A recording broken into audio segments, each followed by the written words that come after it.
অনেক দিন আগে এক মরুভূমির ছোট্ট গ্রামে থাকত জায়েদ নামের এক ছেলে। একদিন ফজরের নামাজ পড়ে মসজিদ থেকে ফেরার পথে সে মাটির উপর পড়ে থাকা একটি খেজুরের ছোট্ট বীজ দেখতে পেল। এত ছোট বীজ যে অনেকেই সেটা ফেলে যেত, কিন্তু জায়েদ মনে করল দাদুর কথা, আল্লাহ ছোট ছোট নিয়ামতেরও কদর করা মানুষকে ভালোবাসেন। সে বীজটা বাড়ি নিয়ে গিয়ে ধুয়ে বাড়ির পাশে বালি মাটিতে লাগিয়ে দিল। প্রতিদিন স্কুলে যাওয়ার আগে একটু পানি দিত আর দোয়া করত, হে আল্লাহ, এই বীজটাকে এমন কিছুতে পরিণত করো যা সবার উপকারে আসবে। দিন কেটে গেল, সপ্তাহ গেল, মাস গেল।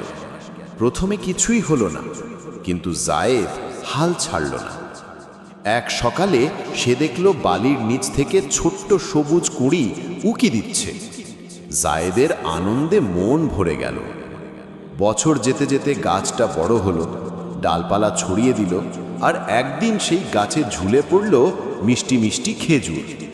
জায়েদ সেই খেজুর পরিবার, প্রতিবেশী, এমনকি পথচারী ভ্রমণকারীদেরও খাওয়ালো।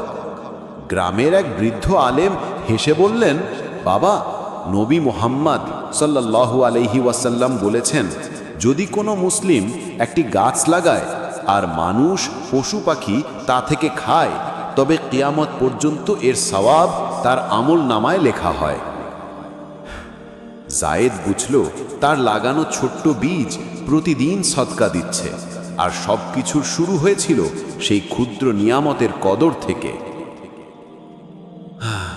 ছোট ভালো কাজকে কখনো হেলাফেলা করো না। আল্লাহর নিয়ামতের যত্ন নিলে তাতে চিরস্থায়ী সওয়াব পাওয়া যায়। সদকায়ে জারিয়া। ধৈর্য আর যত্ন বড় ফল বয়ে আনে।